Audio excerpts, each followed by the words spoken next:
I'm in Guyana, and this road is costing more than £100 million. Now, why does that matter? Because £52 million of that is being paid for by you. It is being built with the help of the UK's international climate aid, and it's just one of a number of projects that have raised eyebrows that I've uncovered in a 7-month investigation. A lot of this spending, which is quite secretive, has been given to programmes that have been beset with allegations of fraud and corruption. This road has long been opposed by environmentalists and celebrated by the country's booming oil industry. It cuts right through the heart of the jungle. Roads like these have often been described as arteries of destruction because of the deforestation that it brings on its side. And in 3 days travelling up and down this road, we've seen pockets of logging and of gold mining at the side. It gives access into the interior that it never would have given before. The reason it's being built with climate finance is because it helps the communities along it to deal with the impact of flooding. But what we've found is these communities don't have cars, whether that's to drive on a road that is impassable by flooding or on a paved road. The people that it will benefit most is the businesses. So the question remains, and the question that some people are asking is, why is climate finance being spent on this project? The road there are going to be impacts negatively and positively. And some of the positive impact is that you have shorter time to reach the business entities, that's one, as well as for educational purposes, businesses, you're able to reach on time. It will benefit everyone that is on the road, and especially the people that is going to let them. These people will benefit from it, but no, not the community. Some of the negative impact will be the influx of drugs, trafficking in persons.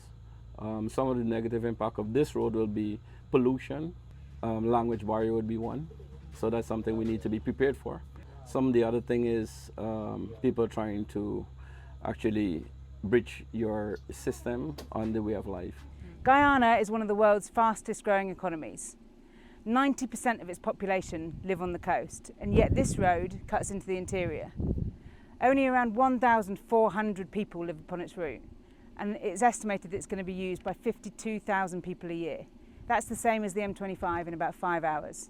Now, we've been driving along it for several hours, and we've seen roughly 50 cars and trucks. A lot of those are to do with the construction that's ongoing. This road that the UK contributed to is now 3 years behind schedule. The contract to build it expired last month, and they're only about halfway here. But even if it is completed, then it will end here in Mabura, which is a tiny little town in the middle of nowhere with a few houses, a school with 10 people in it, a gas station and a motel. The town's biggest sign is this one behind us, which tells us that this road is being built with the help of taxpayers' money.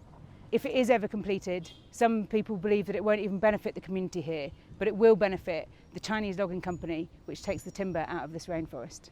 Now, there's not a lot here, as you can probably see. Residents have described it as like a ghost town to me. The houses are all falling down, there's about 150 residents.